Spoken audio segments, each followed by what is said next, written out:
हमारी SDOP madam आ रही हैं, उसके पहले मैं आप लोगों को छोटी छोटी दो एक कहानियां सुनाता हूँ। कहानियां कहीं ना कहीं उद्देश्य वाली भी हैं। फिर उसके बाद जैसा कि आप लोगों को है पीछे जो लगा है, हम विधिक सेवा के संबंध में जो ये सेमिनार है और जो भी हम लोग आपको बताएंगे कि आपके जो है कानूनी अधिकार क्या है।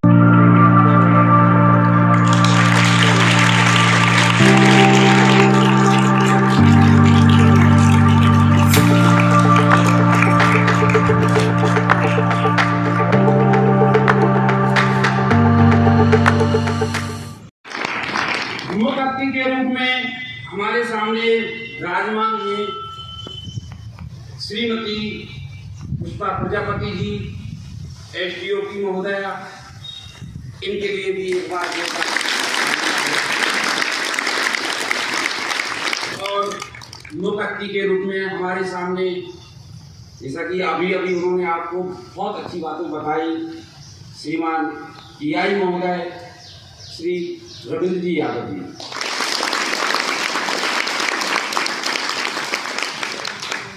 और इस क्रम में मुख्य के रूप में श्रीमान एनआर पटेल महोदय जी एवं श्री श्याम सुंदर जी, हमारे श्याम सिंह चंद्रावत जी हमारे बीच उपस्थित हुए हैं।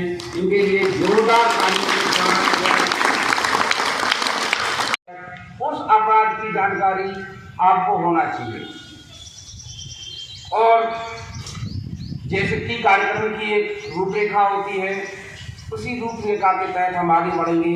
और मैं मुख्य महोदया का स्वागत, वंदन, अभिनंदन करने के लिए मैं विद्यालय परिवार की वरिष्ठ शिक्षिका श्रीमती दीपिका कनासिया जी से आग्रह करूंगा कि वो आए और हमारी एसडीओपी महोदया का स्वागत करें।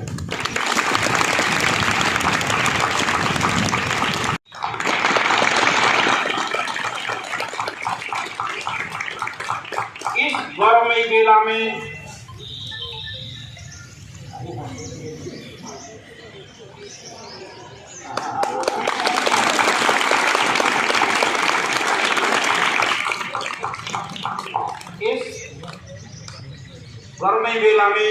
मैं टीआई महोदय का स्वागत करने के लिए अपने पूरे विद्यालय परिवार की ओर से अपने प्राचार्य महोदय से निवेदन करूंगा कि वो उनका स्वागत करें, वंदन करें, अभिनंदन।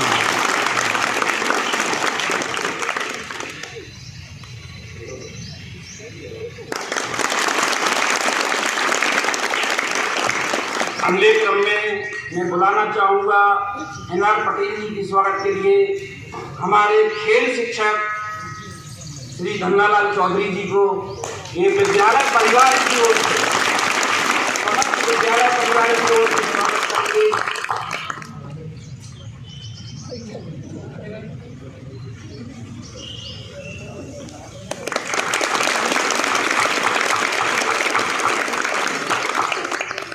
और इस स्वागत मेला में अगले क्रम में मैं बुलाना चाहूँगा श्री धर्मेंद्र वर्मा जी को, ये आए और श्याम सुंदर जी का स्वागत, वंदन, अभिनंदन जोर शोर से करें।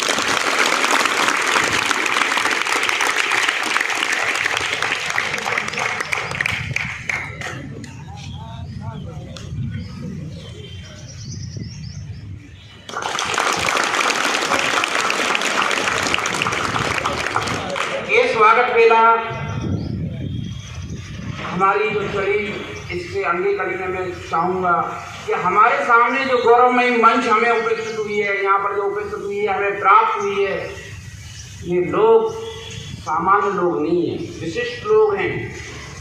इन्होंने एक मुकाम अपना बनाया है समाज में और जिम्मेदारी ली है समाज को जागरूक करने की, सुरक्षित करने की। हम और आप जब घर में रहते हैं, समाज में रहते हैं, रात को आराम से सोते हैं, तो आपको पता होना चाहिए कि ये केवल हमारे सामने जो विभाग बैठा हुआ है उसकी वजह से। धार्मिक ग्रंथ हमें कानून देते थे, कानून का सहारा देते थे। देश समाज में जब अन्याय होता था तो धार्मिक किताबों को देखकर अन्याय होता। और हमारे थाना प्रभारी महोदय श्री रविंद्र यादव साहब और हमारे एसआई एनआर पटेल साहब और हमारे यहाँ के प्रिंसिपल महोदय मनीष सिंह जी जादौन साहब, आप सभी को मेरा वंदन एवं अभिनंदन।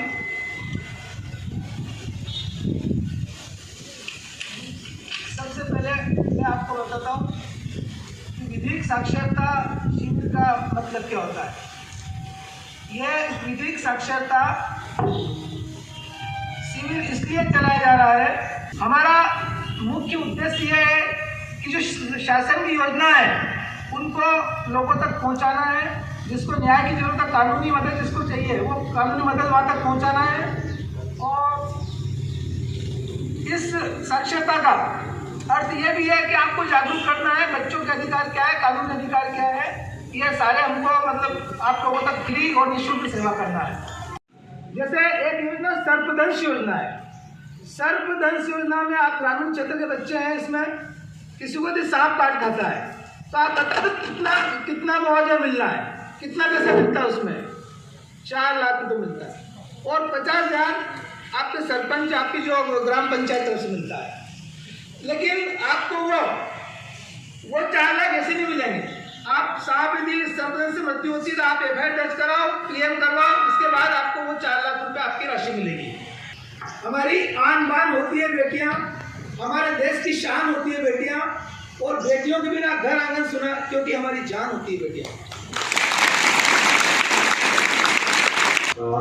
पहले तो जो है मैं मंचा से इन सभी लोगों से अनुमति चाहता हूँ कि मैं जो है कोई हमारा उद्बोधन नहीं है और न ही किसी प्रकार का भाषण है। जैसा कि कहा कि जिला विधिक से संबंधित जो है जो कुछ योजनाएं हैं उनकी जानकारी देना है, लेकिन उसके पहले कुछ शब्दों पे थोड़ा सा मैं जो आप लोगों को कहूँगा कि जैसे जो है हमारे संचालनकर्ता सर ने कहा कि महान लोग मंच पर बैठे हैं। कृपया मैं नहीं मानता, आपने कहा विशिष्ट। मैं ये भी नहीं कहता कि मेरी एक व्यक्तिगत धारणा है कि विशिष्टता या महानता कुछ नहीं होती है। ये जो बच्चे हमारे बैठे हैं इसमें से कल बच्चा कौन कहाँ बैठेगा आप कल्पना नहीं कर सकते। बस यार हम लोगों ने भी काफ़ी पढ़ा, लेकिन उस पढ़े हुए को काफ़ी समय हो गया। लेकिन चलिए सर, मुझे इस बात की बड़ी खुशी है कि जो है आप इतने जो है बिल्कुल अटेंटिव हैं और इतने अप टू डेट है कि आपको लगता है कि इन बच्चों को भी सभी उनका ज्ञान होना चाहिए। बेटे, जैसे सर ने कहा, सामाजिक व्यवस्थाएं जो है आज से नहीं पुरातन समय से चली आ रही हैं, और इन व्यवस्थाओं के लिए जो है जैसा सर ने आपको बताया, मैं फिर बताऊँगा कि इन व्यवस्थाओं को जब समाज बना तो समाज के साथ बहुत सारी विसंगतियाँ भी आती हैं। जब बहुत सारे लोग एक साथ इकट्ठे होते हैं तो उसमें कुछ लोग अच्छे होते हैं, कुछ लोग बुरे भी होते हैं। पाएंगे तो वो निरंकुश हो जाते। पुलिस को आप व्यवस्था का उल्लंघन करने वालों को दंड देने का अधिकार दे देते तो पुलिस निरंकुश हो जाती। ठीक है कि नहीं? तो ये व्यवस्थाएं इसी तरीके से अलग अलग बनी। पहले भी जो है शायद आप लोगों से कभी इंटरेक्शन नहीं हुआ, लेकिन एक बार यहाँ पे मैं बीच में आया था। मेरा कहना है कि हम बहुत बड़े संगठन है तो हम लोग धीरे धीरे बदलते हैं। कोई बड़ा संगठन एकदम से अपने आप में बदलाव नहीं लाता। हम लोग भी धीरे धीरे जो है बदल रहे हैं, और उसी बदलाव के कारण हम लोग आप लोगों के बीच में जो है आपके अधिकारों की जानकारी, उसके आधार पे हम बच्चियों या बच्चों के साथ, बच्चियों या बच्चों की सीधी सी कहना मतलब कि जिनकी उम्र 18 वर्ष से कम है, वो बालक या बालिका, उनके साथ जो अत्याचार हो रहे थे हम उनको सख्ती से नहीं रोक पा रहे थे। तो उसको रोकने के लिए 2012 में जो है लैंगिक अपराधों से बालकों का संरक्षण अधिनियम बना। आपको छूए या आपसे इस तरीके के गले मिलने की जैसे मैं बात कर रहा हूं तो एक बड़ा वो हो गया, आपको छुए भी तो आपको बुरा लगता है ना। ऐसे भी लोग हैं समाज में, आपके वो परिचित भी हो सकते हैं, आपके गैर परिचित लोग भी हो सकते हैं। ठीक है, तो उसमें जो बैड टच है, बैड टच को भी एक शोषण माना गया। उनने माना कि कोई बच्ची है या कोई बच्चा है, उसको उसके इस तरीके से ऐसे अंग प्रत्यंग पे जो है छुआ जाता है या टच किया जाता है, जहां पर टच करने पे या जहां पर छूने पे उसे अच्छा महसूस नहीं होता, वो अपराध है, वो अपराध की श्रेणी में आता है। और उस अपराध की सूचना यदि आप देते हैं तो पक्का मान के चलिए कि जिस व्यक्ति ने इस तरीके की हरकत की है या आपराधिक कृत्य किया है उसके विरुद्ध कठोर कार्रवाई होती है। तो मेरा जो बच्चियां हैं, विशेष करके स्पेशली जो बच्चियां हैं, उनसे बेटे आप लोगों से सबसे अनुरोध है कि आपके जीवन में इस तरीके का कोई भी क्षण अगर आता है जिसमें आपको लगता है कि आपके अधिकारों को संरक्षित करने के लिए जो व्यवस्थाएं हैं उसमें, या आपको एक स्वतंत्र रूप से जीवन जीने के लिए जो व्यवस्थाएं उसमें किसी प्रकार को कोई हस्तक्षेप कर रहा है या कोई ऐसा कृत्य कर रहा है जिसे आप असहज अपने आप को महसूस कर रही हैं, तो कृपया करके उसकी शिकायत जरूर कीजिए। मैं आपको एक चीज़ बताता हूँ, जैसे आप लोग सभी लोग सोशल मीडिया यूज़ करते हो, बेटा देखो हम लोग आपको विधिक सहायता में वो चीज़ें नहीं बताना चाह रहे हैं जो कानूनन रूप से हैं, या जिनको लग रहा है कि मैं आपको बता दूँ कि भैया तुम तो जो ये कर दोगे तो ये ऐसा हो जाएगा ना। हम उन चीज़ों को बताने पे ज़्यादा जोर दे रहे हैं जिन चीज़ों का उपयोग करके आपको इन चीज़ों की आवश्यकता न पड़े। क्योंकि अगर मैं आपको आपके विधिक अधिकार बता दे रहा हूँ, आपकी विधिक योजनाएं बता रहा हूँ, कोई भी बता देगा, लेकिन हमें उसकी जरूरत ना पड़े, या हमारे द्वारा कोई ऐसा कृत्य न हो, या हम अपनी तरफ से ऐसा कोई कृत्य न करें जिसके कारण हमें इसकी कानूनी प्रक्रिया से गुजरना करने पड़े, वो ज़्यादा महत्वपूर्ण है। क्योंकि अभी आप लोगों को पढ़ाई करनी है, पढ़ना है, ठीक है। तो मेरा आप लोगों से ये कहना बेटे कि जब आप लोग सोशल मीडिया का, अच्छा बताइए सभी लोग जो है व्हाट्सएप यूज़ करते होंगे, फेसबुक चलाते होंगे, ठीक है। उसके सिक्योरिटी फीचर्स भी आप लोग जानते होंगे कि क्या क्या सिक्योरिटी फीचर्स है, नहीं जानते? देखिए आपको मालूम है कि आजकल के जो अपराध है धीरे धीरे वो अपराध कम होने लगे बेटे, कि कोई किसी को चाकू मारेगा, कोई किसी को डंडा मारेगा, कोई किसी को करेगा। उन अपराधों से लोग ऊपर उठ गए।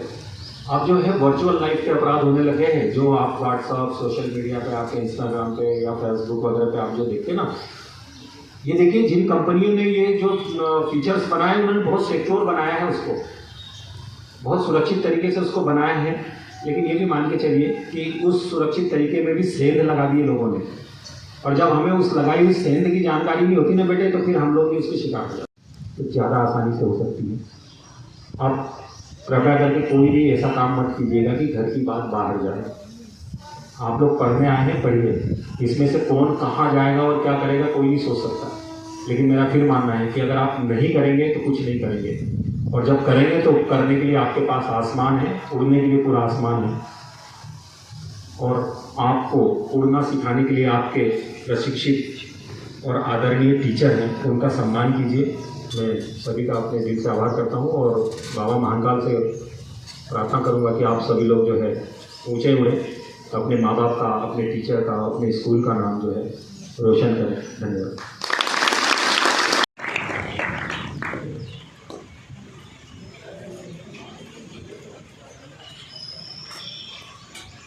आदरणीय मंच और राष्ट्र और हमारे देश के सबसे बड़े निर्माता आदरणीय गुरुजनों एवं बच्चों, आप सभी को सर्वप्रथम राष्ट्रीय युवा दिवस की बहुत बहुत शुभकामनाएं।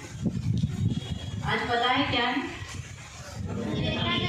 यस, आज विवेकानंद जयंती है। देखिए हमारे थाना प्रभारी महोदय ने और आदरणीय सर ने आपको कानून के बारे में बहुत सारी जानकारी दी, लेकिन मैं कुछ उसमें और ऐड करना चाहूँगी। जैसे बच्चियों के बारे में है, तो कोई छूना तो दूर है बेटा, कानून ने आपके लिए इतनी व्यवस्था दी है कि कोई आपको घूर के देख भी नहीं सकता है। यदि आप कंफर्ट फील नहीं करती, जैसे स्कूल से आप निकली, कोई आपको घूर के देख रहा है, कोई आपको परेशान कर रहा है, कोई पीछा कर रहा है, तो ये हमारे भारतीय कानून में इसके लिए व्यवस्था दी हुई है। 354 एक आर्टिकल बनाया हुआ है। यदि आप जाएंगे थाने पे, वहाँ पर एक दीदी रहती है, मोनिका दीदी, उनको बता दिया तो उसको बंद कर देंगे अंदर ले जाकर, जो भी आपके साथ इस तरह से व्यवहार करता है। ठीक है, पहली बात ये हो गई। दूसरी बात, सर ने जैसे बताया सोशल मीडिया का यूज़ कैसे करना है, नहीं करना है, हम आपको रोक नहीं रहे, लेकिन सतर्कता के साथ में। सावधान इंडिया कौन देखता है? सतर्कता सीखने को मिलती है ना उससे। जैसे आप फेसबुक चला रहे हैं, अभी जितने भी सोशल मीडिया, इधर सुनिए, जितने भी सोशल मीडिया प्लेटफॉर्म है उनमें एक सेटिंग आई है कि आप उसमें अपनी प्रोफाइल को लॉक कर सकते हैं। अपना आप फोटो डालते हैं, मदर का डालते हैं, फादर का, बहनों का, भाइयों का, सबका डालते हैं, वही वो जानकारी पूरी दुनिया देख रही है। फोटो कहीं से आपका फोटो ले लिया, कुछ नीचे के कपड़े उतार के कहीं किसी का कुछ फोटो लगा दिया, ये होता है जनरली। तो सबसे पहले अपनी प्रोफाइल लॉक करिए व्हाट्सएप पे सेव नहीं है, सिर्फ जो आप मैसेज करते हैं ना टाइपिंग, वो सेव है, वो कर सकते हैं आप। लेकिन उस पर यदि बच्चियाँ हैं तो मैं ये कहूँगी कि अपनी प्रोफाइल पिक ना डालें आप ओरिजिनल, वो ज़्यादा अच्छा अपना बचाव रहेगा। इसके अलावा बाइक कौन चलाता है? सबको आती है? अरे वाह, आप बताओ इसमें 18 साल का कौन है? बहुत कम है ना रेशियो। लाइसेंस कितने? एक भी नहीं। 500 का चालान कटेगा अगर गाड़ी चलाओगे ना। देखो बेटा, सबसे पहले एक बात ध्यान रखना कि जो इंसान है, जितने भी अंग है, उसमें सबसे शक्तिशाली अंग कौन सा है? तो बताएगा? हमारा मस्तिष्क, हमारा दिमाग। इसलिए इंद्र देवता को देखा, यमराज को देखा, अरे टीवियों में तो देखा होगा, तो कल्पना हमने की है। कृष्ण भगवान को देखा, क्या लगाते सिर पे? क्या है वो? हेलमेट। आज के समय का हेलमेट है बेटा। तो जब हमारी शक्तियों का पूरा केंद्र ये है, तो हमें सबसे पहले इसे बचाना है। जितने भी एक्सीडेंट होते हैं, उसमें कल एक सर्वे पढ़ रही थी मैं, एनसीआरबी की रिपोर्ट, उसमें 35% जो मौतें हमारे देश में हो रही है एक्सीडेंट से होती है, 35%, बहुत बड़ा रेशो है। यदि हम 100 मौतें मान लें, उसमें से 35 मौत होती है एक्सीडेंट में, और उसमें भी ज़्यादातर मौत कहाँ से होती है? सिर में चोट लगने से। सबसे पहले जब तक हम 18 के ना हो जाएं, तब तक हमें बचना है गाड़ी चलाने से, और उसके बाद भी हम चला रहे तो हेलमेट पहनिए। हो गया कानून की जानकारी आपको। डायल 100, 1098, 1091, ये सब कुछ सर बता चुके हैं। उसके साथ ही आज जैसे स्वामी विवेकानंद जयंती के उपलक्ष्य में एक उनका कोटेशन है, उठो जागो और जब तक मत रुको जब तक कि अपना लक्ष्य प्राप्त ना करो। धन्यवाद।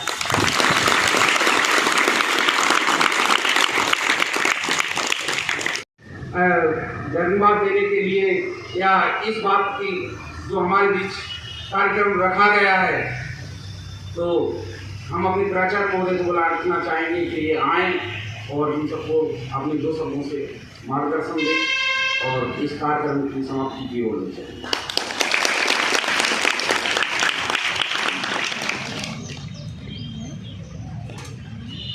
आदरणीय मंचासी, मेरे प्यारे शिक्षक साथियों और प्यारे बच्चों,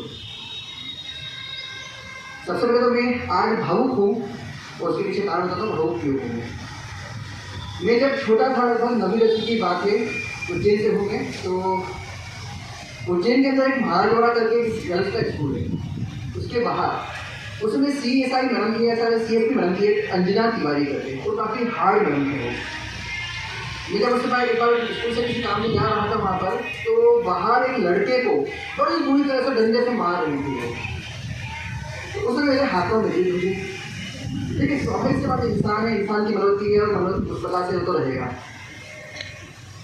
जब उनको पीटा गया तो मुझे बाद में पता चला कि लड़का यहाँ पे लड़कियों को छेड़ रहा था, इसलिए किसी प्रकार से पिटाई हुई।